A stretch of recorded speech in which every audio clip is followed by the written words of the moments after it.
یو کلی کې یو غریب خو ایماندار سړی اوسېدو. نوم یې عبدالرحمن و. یوه نیکه ښځه وه او درې معصوم ماشومان یې لرل. کور یې وړوکی و، سامان کم و، خو زړونه یې د الله په مینه ډک وو. کله چې د رمضان مبارک میاشت راتلې، د عبدالرحمن په کور کې خوشحالي خپرېده. ماشومان به په خوشحالي ویل: اوس به مونږ روژې نیسو، قرآن بللو او له ابو سره به تراویح ته ځو. عبدالرحمن به په مسکا ویل: زما بچو، رمضان د الله خاصه میاشت ده. څوک چې د دې قدر وکړي نو کامیاب بشي. لومړی شبه عبدالرحمن جومات ته لاړو. هلته یې ولیدل چې جومات د لمونځ کوونکو نه ډک دی. سپین زیري، ځوانان او ماشومان ټول د الله مخې ته ولاړ دي. د قرآن تلاوت غږونې خورېږي. د هغه زړه خوشحال شو او له سترګو یې اوښکې روانې شوې. هغه په زړه کې وویل: یا الله، ستا شکر دی چې ما ته دې هم خپل کور ته د راتلو توفیق راکړ.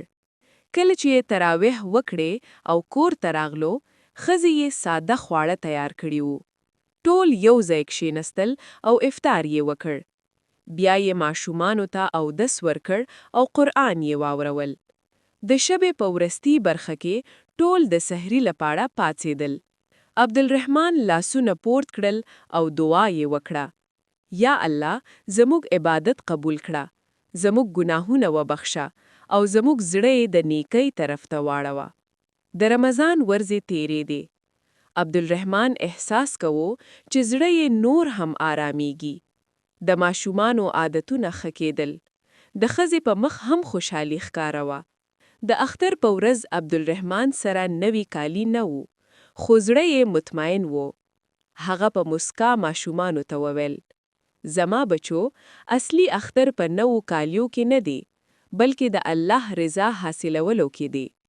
په هماغه ورځ عبدالرحمن پوه شو چې څوک د الله لپاره ژوند کوي، الله د هغه زړه د خوشحالۍ نه ډکوي. سبق: نصیحت.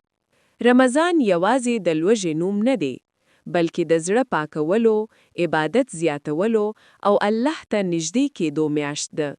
څوک چې په اخلاص عبادت کوي، الله یې د ژوند کې سکون او برکت ورکوي.